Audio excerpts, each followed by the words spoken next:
without further ado, and on his high note, I will open the closing session of this conference. And the first, Paul, introduce the different speakers. Bertrand already made the segue to our first speaker in this closing, when you mentioned Net Mundial. Benedicto Fonseca Filho is the Director of the Department of Scientific and Technological Affairs at the Ministry of Foreign Affairs of Brazil. You have the floor. Thank you, Paul. Thank you, Paul, and thank you, Bertrand. I have a few points. I will start exactly by mentioning Net Mundial. I have been hearing a lot about the need to develop a common platform around principles, values. I'd like to kindly remind that one of the objectives of Net Mundial was exactly this, to develop in a multi-stakeholder fashion a document that would be as far as possible an authoritative document regarding principles. Although it was not fully endorsed by each and every member of each and every stakeholder group, we think it is a document that still is valid. And we would encourage each and everyone to take it as a basis for further work in regard to the principles that I stated there. I would also remind some portions of the text, Net Mundial outcome document, that says it is necessary to strengthen international cooperation on topics such as jurisdiction and law enforcement assistance to promote cybersecurity and prevent cybercrime. Discussions about those frameworks should be held in a multi-stakeholder manner. And in the end, it says it is expected that the Net Mundial findings and outcomes will feed into other processes and forums, including all internet governance discussions held in different organization bodies at all levels. So I'm saying this, being from the Brazilian government, we have a special adherence to Net Mundial and a special concern to nurture the legacy. I would kindly remind this has provided us. It was developed by the community as a basis for further work. We would certainly encourage this. And everything is there, the centrality of human rights, but also principles such as protection of intermediaries, the principle that should govern multi-stakeholder cooperation. So I would certainly encourage everyone to have a look at it. The second comment regards the need for more inclusion. And in that regard, I would totally adhere to what was previously stated by my friend Tamel from ICANN. As you know, we are not always 100% adhering to what ICANN is doing, but in this case, certainly I would subscribe to each and every word he has said in that regard, to the need to include more participation from, not only from making sure we have geographical coverage of the items of concern, the topics of interest, but also includes, even within countries that are represented here, other branches and other actors. It was stated in many discussions, the judiciary, for example.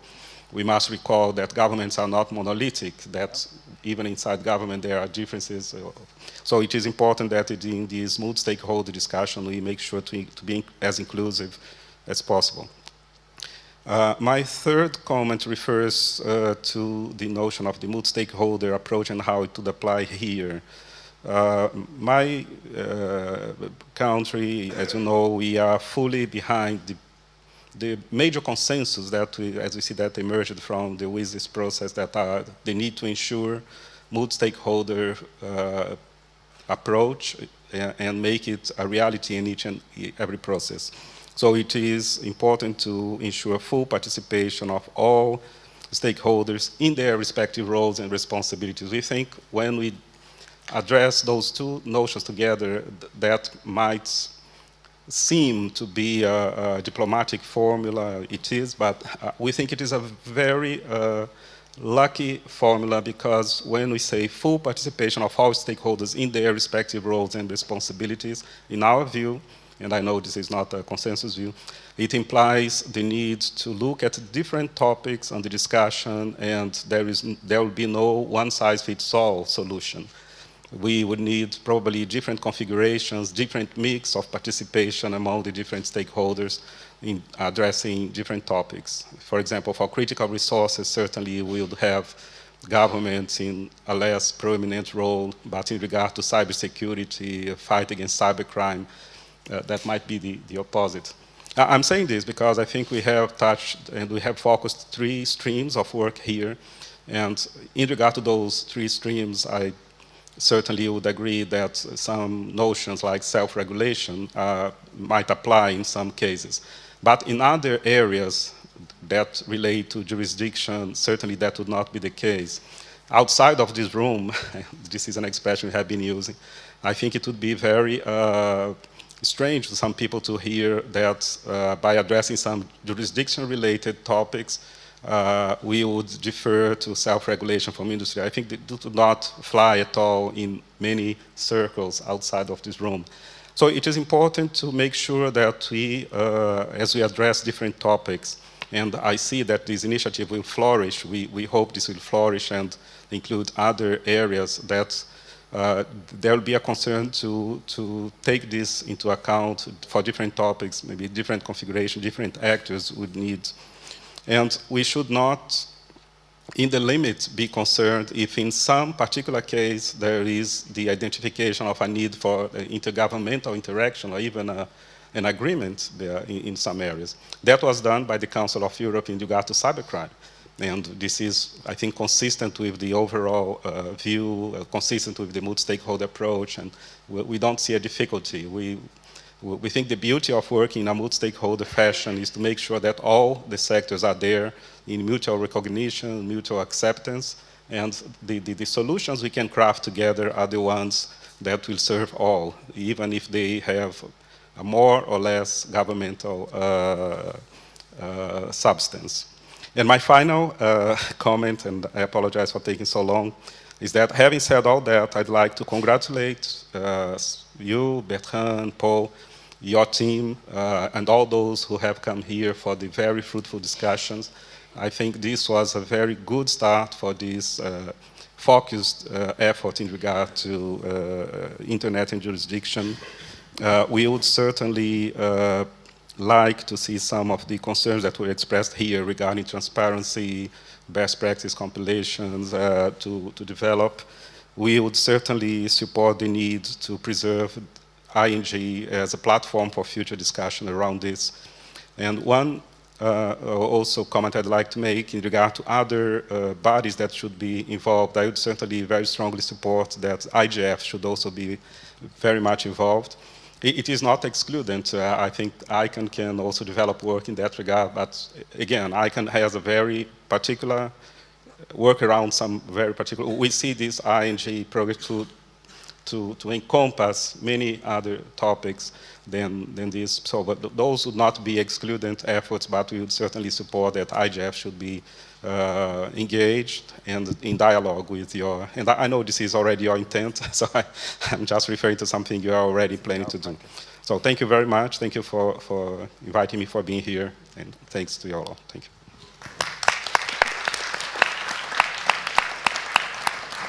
Thank you. Thank you very much. Thank you very much for reminding us all of the importance of the Net Mundial statement. It is a very important document.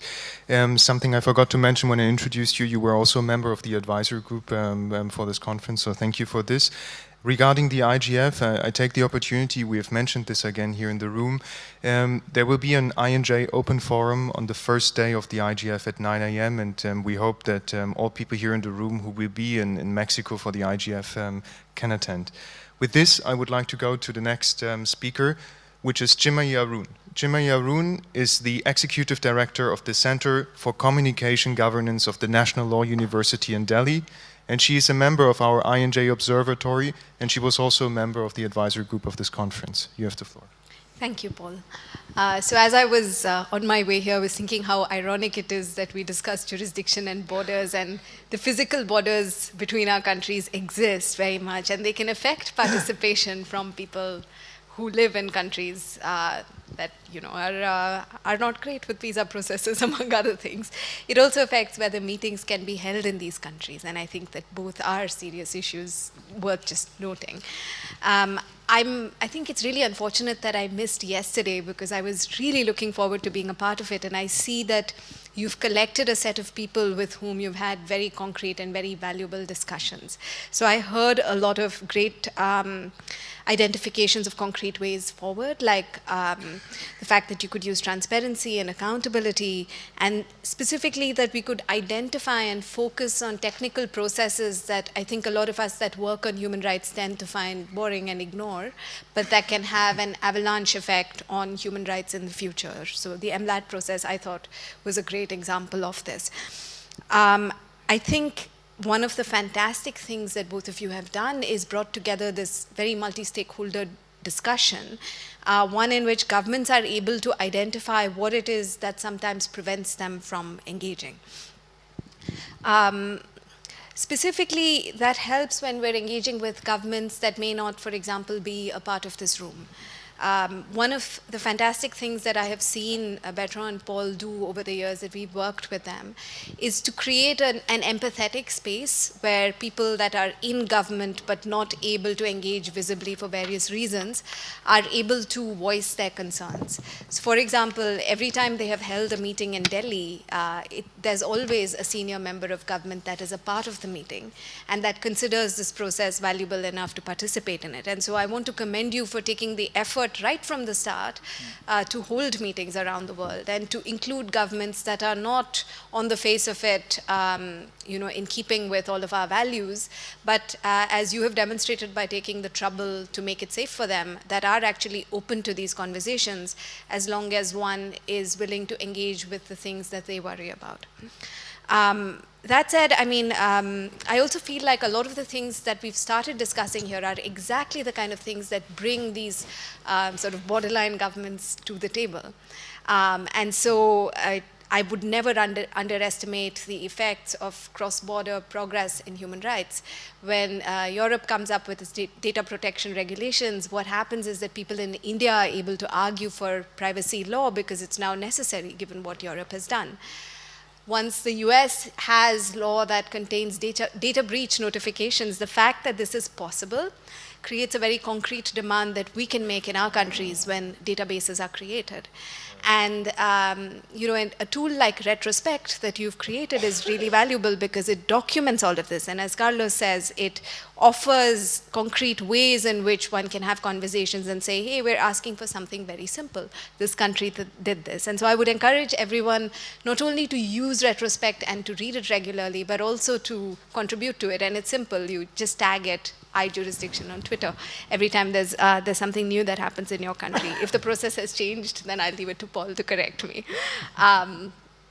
I think in addition to that, I heard a lot of use of the phrase, those of us in this room, and of shared values.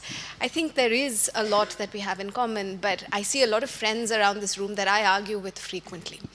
And I feel like that's fantastic too, just because it's preparation for the conversations that each of us have when we go back into our silos. And I think that this assumption of good faith when we have meetings like this is really valuable. I also think that the physical meetings create opportunity again for cross-border impact. So last week I had to ask a friend who was concerned about Delhi pollution to come to Delhi this weekend, saying, hey, come because there's a conversation that we're having over here that I think that you would push forward. And she said, okay, if that's the reason, then I'll brave the pollution and I'll come. And so in conclusion, I want to say that it's fantastic that we all take the trouble to engage in this way. And I hope that the GIJC results in more engagement like this, sometimes in physical meetings, sometimes in countries that will be in random places that you don't want to visit. And I really hope that all of you will come to these countries despite all the visa hassles that, by the way, my country will definitely impose on you, because your presence makes a difference. And the fact that we work together as friends, I think that that's what changes, eventually implements change. So I want to agree with you about that. Thank you so much. Thank you. Thank you very much. Our next speaker is Rebecca McKinnon, who already took the floor. She is, as you know, the Director of Ranking Digital Rights at the New America Foundation. Rebecca, you have the floor. Thanks, Paul. And sorry, I already inserted myself once already, so I'll try not to go on too long. I do want to commend you, Paul and Bertrand and the rest of your colleagues for putting this together. And I think one of the things you've done a really great job at is not just to organize your own conference, but to establish a presence and to kind of join the conversation in many different convenings that some of the people in this room I see at frequently, and others who I don't. You know, so with the IGF, with Net Mundial related meetings, with other fora that overlap, and so I do hope that, in a way, that the I&J network can serve as connective tissue amongst these different convenings to help sort of continue the work. And to connect the work, you know, across these different fora, provide a venue for people involved with this work to get together and meet in person beyond the mailing lists, or however some of this work begins to proceed. I think that's a real opportunity. Speaking of fora and venue, there was one, there's some people who are not here this week because they're at the UN Forum on Business and Human Rights in Geneva.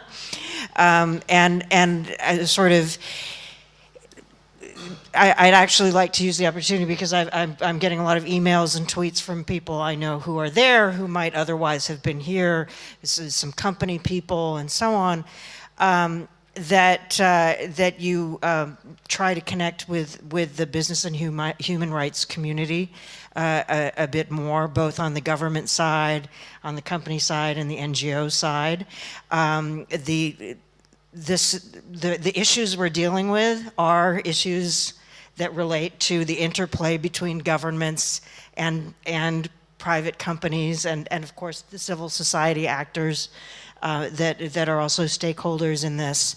And I think there would be a lot of merit to bring these communities closer together. All of the governments represented here, or at least most of them, also have people in their governments dealing with business and human rights and national action plans on how their governments are going to work with companies to improve the way in which businesses respect human rights. For various bizarre reasons, the business and human rights conversations and the national action plan conversations are not dealing so much with internet and jurisdiction issues. They're dealing with supply chain labor and conflict minerals and human trafficking and so on. We need to bring these together because it's very much a key issue related to what extent are governments enabling companies to respect human rights, and what are companies' responsibility to respect human rights. That's very much part of the conversation we're having. So I would appeal to, as you're building your connective tissue amongst related communities that deal with these issues, that should be your next foray. One other thing, just kind of an appeal in relation to that. I was looking at a tweet from somebody at that conference where there's a panel going on about the closing space for civil society. And I think we talk a lot about the need for stakeholder involvement and the need for governments and companies to engage with stakeholders on these issues, and diversity of stakeholder engagement. But we've got a little bit of a vicious cycle going on, because when data access and content restriction issues are not being handled in a human rights respecting way, that results in a squeezing of the space for civil society around the world. It results in civil society voices being silenced. It results in civil society actors being unable to engage with these international debates and to participate in these conversations. So I would just sort of appeal that we be mindful of that as yet another kind of example of why this work is urgent and why it's important to be more explicit about connecting it with human rights.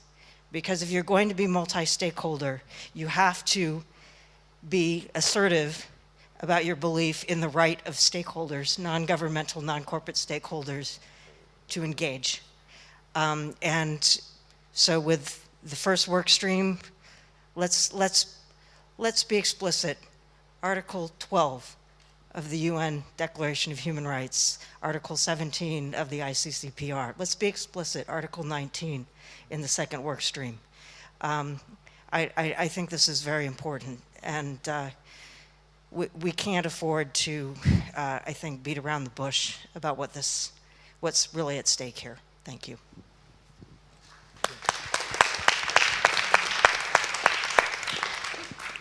Thank you very much for those comments. Our next speaker will be Paul Mitchell, who is the Senior Director for Tech Policy of Microsoft. You have the floor. Thank you very much, and let me also thank Bertrand and you and all of the team for putting on this and getting all of the materials ready in advance so we could actually have an effective conference.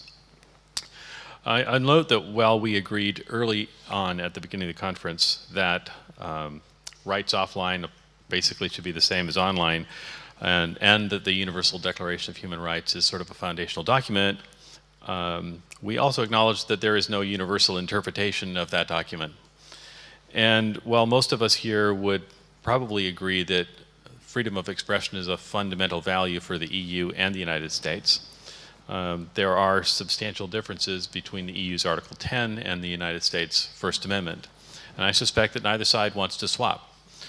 So what that means is that we have a conundrum at some level, which is how do we simultaneously acknowledge all of this diversity and at the same time support and uphold these diversity of views and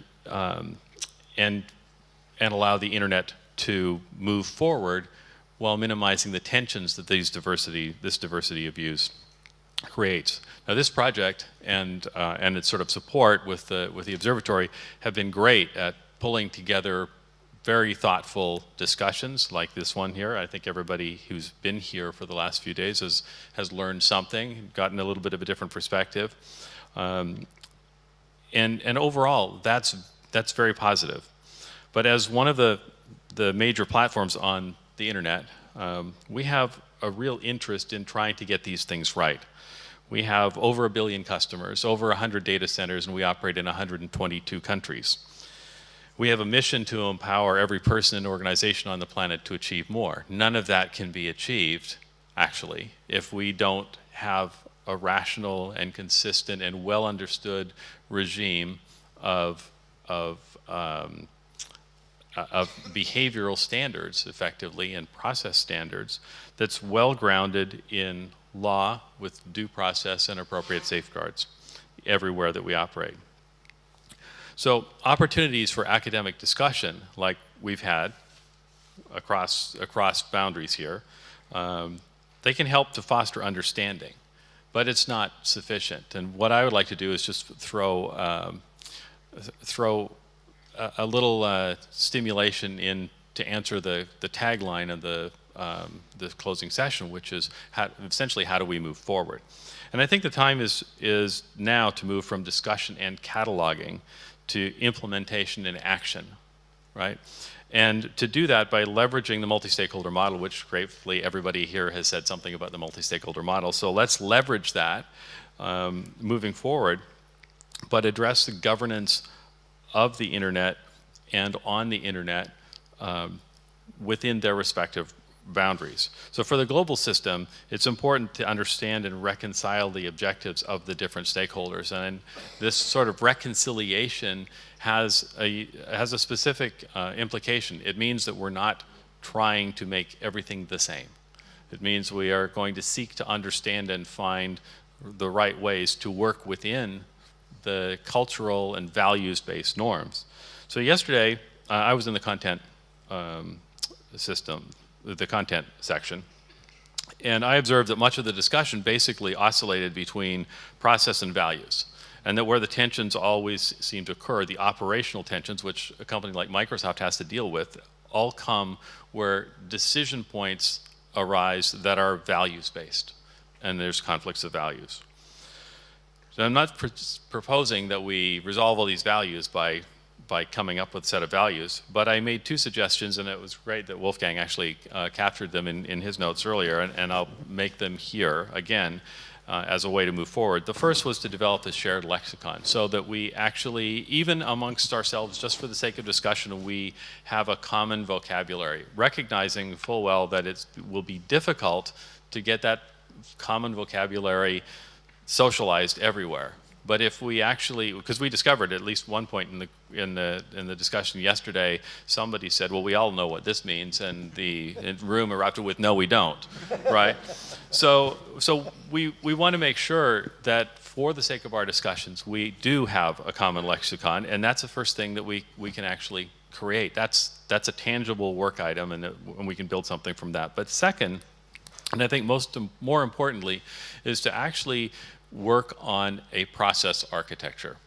And what I mean by a process architecture is something that is essentially a way to document orders of behavior for the range of issues that relate, for example, to content takedowns. Now, a process architecture does not describe how you resolve things, but it describes the steps that you would go through along the way from wherever the first request was coming from to when some action takes place at the end. So there's a corollary here with a cloud behavioral standard that was worked through ISO. And so it's a technical standard, except it's not really technology. It's a behavioral standard instead, but it's one that has been ratified and adopted by governments and by the private sector. And as a result, it makes it much easier for those who are offering cloud services around the world to offer services that come along with trust, that have trust specifically understood in a particular way. So we could do something similar for content takedowns. We could do something similar for cross-jurisdictional data requests, like what's going on with the warrant case right now that was discussed yesterday. To be successful at doing this, the work would have to involve all the stakeholders. So I'm not suggesting this is just this group or just business and technical, but it has to involve the governments as well, and basically take a page out of what happened at NetMundial.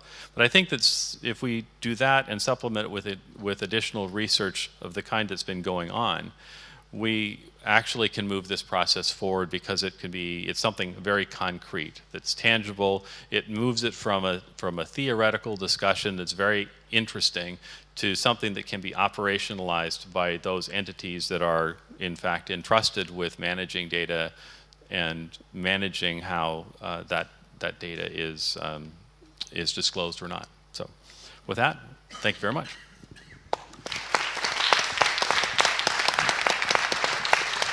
Thank you. Thank you very much for those comments. Our next speaker in line is Megan Richards. Megan Richards is the principal advisor of DG Connect at the European Commission, which is also one of the institutional supporters of this conference, and she was also a member of the advisory group of this conference. So thank you very much. I was going to thank you at the end for all your support and for this initiative, which I think is really wonderful, but I'll start with that. So, and also I think a big hand has to be given also to all the participants who have really been very positive and objective in contributing to the outcome. So almost everything I wanted to say has of course already been said, and I don't want to restate the obvious, but I'll try to identify I think a few things that are really need to be underlined. Again, let me put it that way. First of all, I think it's very important to bring together, of course, all the stakeholders, and this is just the tip of the iceberg here in terms of stakeholders. It's also clearly the tip of the iceberg in terms of the problems, because jurisdiction is a huge issue on the internet. Almost everything crosses borders. I can't think of very many cases, perhaps in some really big countries, where all internet activity is really domestic and has only domestic implications. Almost everything has a trans-border element or an impact. And therefore, the very nature of what we're talking about is really important to everyone that works in, with, and about the internet. So I think that by identifying the problems very clearly, and in those 3 specific areas that you addressed, we've already made a lot of progress just by addressing those areas. And I want to underline again how important I think it is to identify some of the solutions. For example, terminology, transparency, metrics, which hasn't been mentioned, but we did mention it a number of times in some of the areas. I work in an area where we insist very much on evidence-based policy making. And we seem to be, in some areas, moving towards almost fact-free activities, and that makes me very worried. So what I would like to encourage you all to do, to the extent possible, and I think it's absolutely possible, is to make sure that when we're talking about these issues, we know, first of all, what do we mean when we say X or Y? What's the impact? How many times does this happen? What should we do about it, and how can we progress? And then the other aspect I want to mention too is that there are many other fora already looking at these issues, and if they're not, they should be. One of the issues we talked about in the group, one of the groups that I participated in yesterday, was how the ICANN forum, or the ICANN community, could work more on identification of specific issues relating to domain names.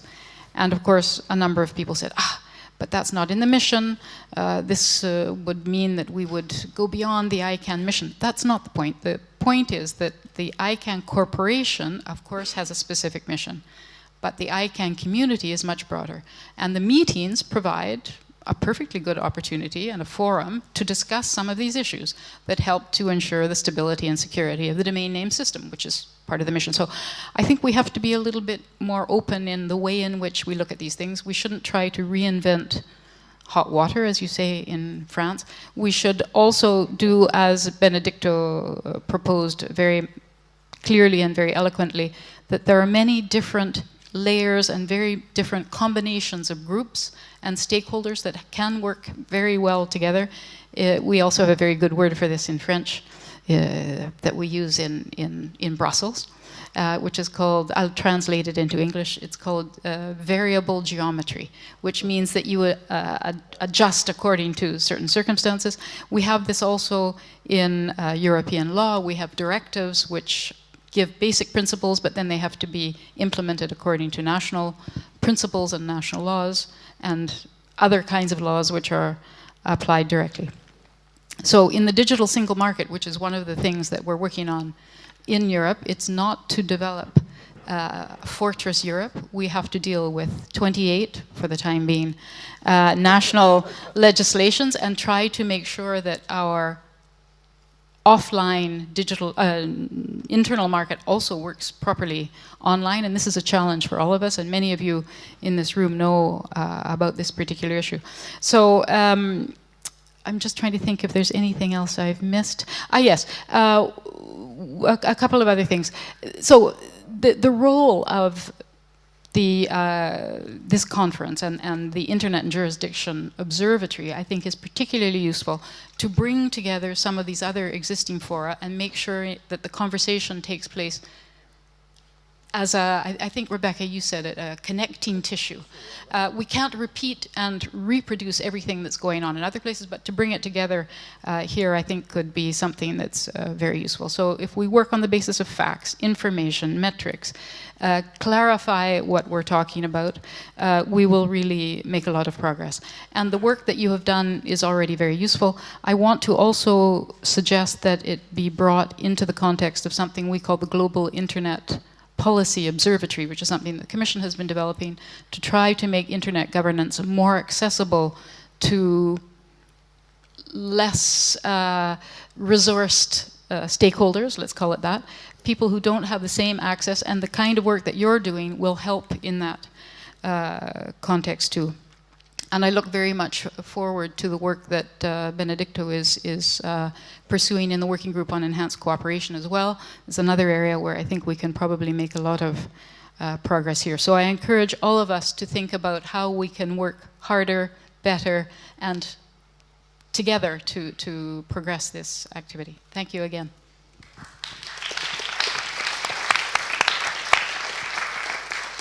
Thank you. Thank you very much. Our next speaker is Larry Strickling. Larry Strickling is the Assistant Secretary for Communications and Information of the U.S. Department of Commerce. You have the floor. Thank you, Paul. First, I want to congratulate Bertrand and Paul and the other folks who helped organize this conference. I was very impressed at the level of discussions that I sat in on yesterday. I think people really understand these issues. I think the solutions are in front of us. It's a question of how we organize to actually find a way to create an implementable solution and then go on with implement. But I think it was a well-spent 2.5 days here, and again, congratulations to you for organizing. So now I want to make you all uncomfortable, because the question we were to address was what's next. And what I've heard, just listening to people, is very emphatically a sense of urgency for the most part. Someone said it's time to do something, but I don't hear that really emerging from the discussion. So I want to challenge everybody, which is, I think everyone has to ask themselves leaving this conference, are you prepared to step out of your role as commentators and spectators and actually become actors into the process? We've seen an example over the last 2 years of a very successful, true multi-stakeholder process, the one that led to the development of the IANA transition plan. And so we've seen the power of how this can work when it's done properly and when it's done with a group of people who are truly committed to reaching a result. And I think that with that example, can people look at what the issues are that we're talking about here and see how to translate that type of process to help solve some of these issues? Now, I know this is a scary prospect, but I would suggest this to you. If you were if we in March of 2014 had actually told the people who then formed the backbone of the work on the ICANN process what exactly it was going to entail, that it was going to take 2 years, that it was going to take thousands of emails, it was going to take hundreds of hours of meetings, I think people would have said, that's impossible, that cannot happen. And looking at that point in time, based on what they knew, they probably would have been that would have been a well thought conclusion to have had. But the fact was that they applied themselves, they did what in retrospect no longer seems impossible, to deliver the plan that's now led to the transition of the U.S. stewardship of the domain name system now to the global internet community. And it only happened because people made that commitment. And so I think the question for you all is, as participants in this conference, are you now prepared to decide that these issues are important enough that you want to make a similar kind of commitment and actually get on with solving them instead of talking about them at more conferences that may occur over the next few years? We'll always find conferences to attend, and we can always go home and say, wow, that was an interesting conference. We made a lot of progress. But what the hell is progress? I mean, at the end of the day, it comes down to, are there measurable, quantifiable results that are occurring from this? Are we solving the problems? So if you're prepared to make that commitment, here's what you're going to need to do. First off, you're going to need to make this truly a multi-stakeholder discussion. And no criticism of what Bertrand and Paul have done, because you've brought this from nothing to where we're at today, where we're on the verge, I think, of being able to now evolve into something even bigger than perhaps you thought was possible when you started this process a few years ago. But as many people have said, this has got to become more inclusive. You've got to open this up to everybody, and you've got to find ways to support the folks who have a hard time participating in these kinds of conferences because of a lack of resources. There's got to be complete transparency, and I think in general you all aspire to that. There's no indication that people don't want to be transparent here, but I think it's got to become a fundamental effort. It's got to be stakeholder driven in terms of what is it that folks want to accomplish, and it's got to be consensus based. And it's got to take everybody on an equal footing in terms of helping to make those consensus types of decisions. So are people prepared to do this? Secondly, it's going to take resources. And I don't want to turn this into a complete fundraising telethon, but I will put my words in as well, that this is valuable work you're doing. And the question is, are you prepared to take it up? Can you kick it up a notch and bring the resources to bear to really bring folks together in a very meaningful way to help solve some of these problems? It may well be that, like the one issue on the domains, possibly ICANN can be the funder of continuing that kind of discussion. I don't know where it fits best, but it's something that's got to be accomplished. And then finally, you've got to find some legitimacy. You will get the legitimacy in part by being open, transparent, consensus-based, stakeholder-driven. That may or may not be enough. And so the challenge then to the group is, how do you find a way to take on these issues that involve so many other people who aren't here today and have the outcome be recognized as a legitimate outcome?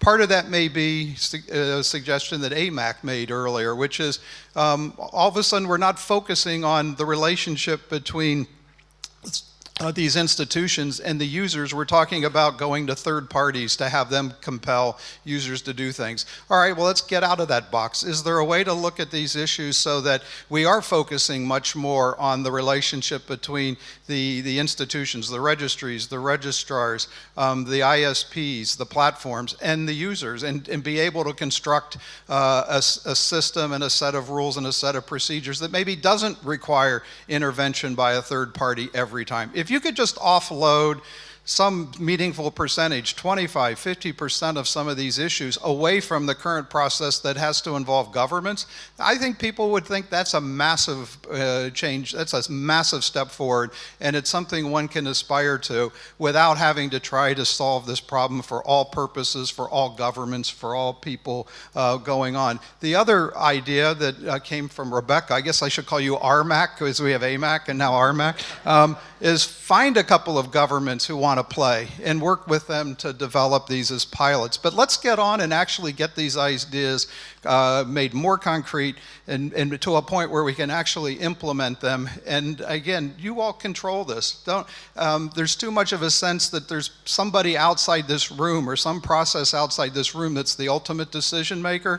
Well, that's a ready recipe for failure for this. You've got to take this on where you're going to put it on your own shoulders and say, no, I can see how this group can make progress to actually solve these issues and implement meaningful solutions. And if everybody can get to that point where they believe that, you can actually make significant change here, and we can stop talking about progress and start talking about results. Thank you.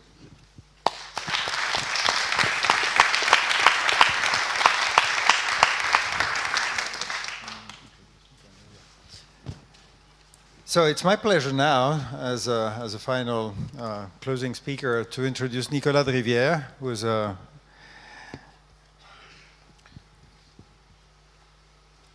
also an old friend, I must confess. And he's currently the Director General for Political Affairs and Security in the French Ministry of Foreign Affairs. I'm extremely grateful for the support that the ministry has provided, the interest that it has expressed in the work that we're doing, and I'm extremely happy to give him the floor to basically close this conference. Thank you very much, Bertrand. It's a pleasure to be here. It's a pleasure to be with you. You are not only an old friend, but Bertrand is also an old colleague of mine, because he started in the Ministry of Foreign Affairs. So I'm very happy to be here. My ministry is very pleased to have been the host of this first Global Internet Jurisdiction Conference and strongly encourage further work by the Internet Jurisdiction Secretariat on these issues. The French diplomacy is completely associated with this initiative since the beginning, which permits a dialogue on fundamental topics French administrations deals with every day. So it's very important, it's of paramount importance for us. First, France always wanted to consider internet as a world public resource, and that is why it always promoted a unique and not a fragmented internet. Yet, internet is an international network confronted with territorial legal systems. This confrontation raises a number of questions, which have been discussed probably today, yesterday, in particular in the field of the intellectual property, where rights are governed by the principle of territoriality. This is a difficult issue with consequences in terms of security, human rights, as Rebecca mentions, and economic growth.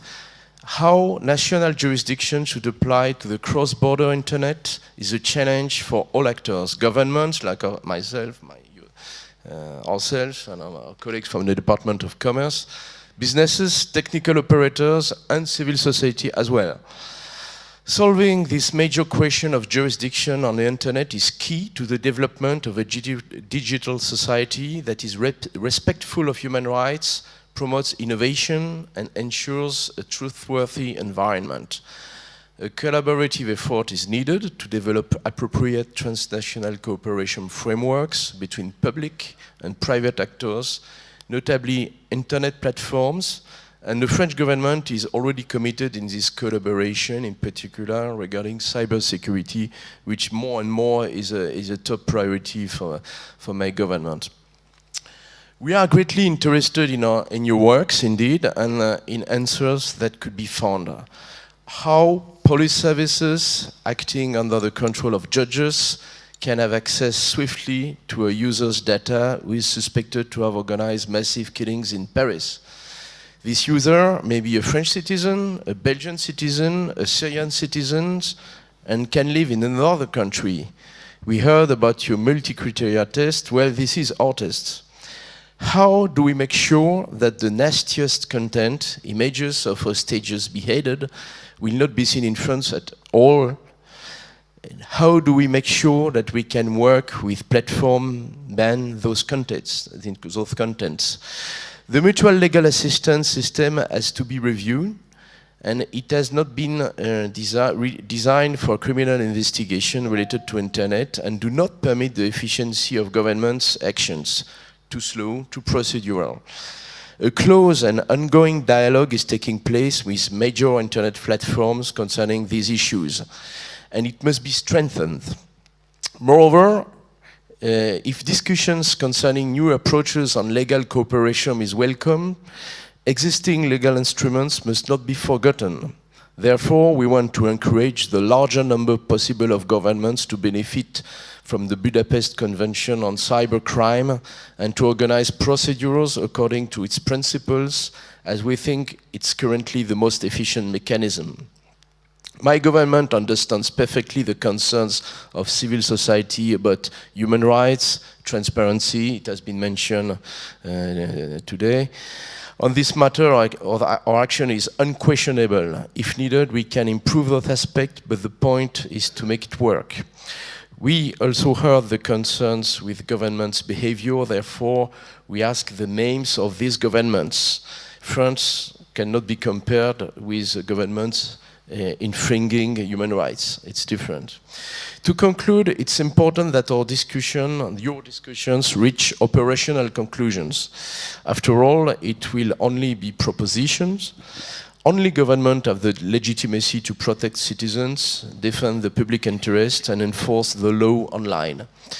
The cooperation between states and private sector should be therefore intervening in addition with a global reflection on the international and regional regulation framework. This is why my government and my ministry, our diplomacy, is completely committed in the international and regional negotiations concerning digital regulations, and notably within the European Union. Thank you.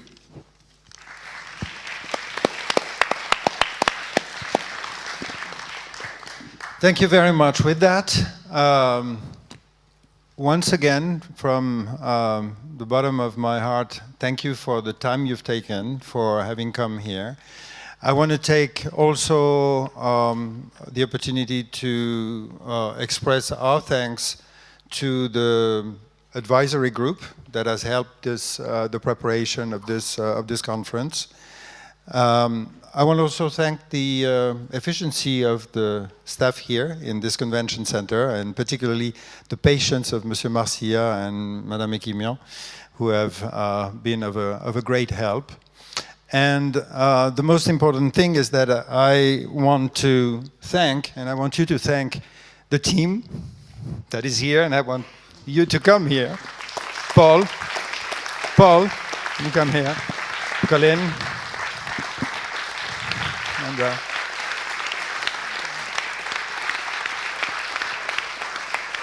So where is, yeah.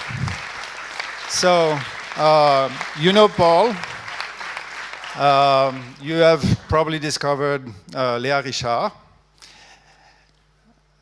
Colin Cure, and 3 interns, Anna Garcia, Andra Dimitriou, and Hélène Stay. And they've done an amazing work. They have freed me tremendously to be able, well, almost, to be able to think about the content.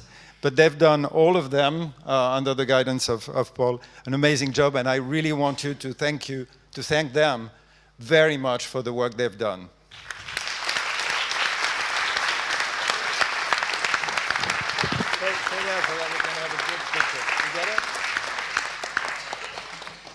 And with that, all of you who receive sometimes emails from me know that I am pretty fond of Saint-Exupéry, as there's the quote at the end.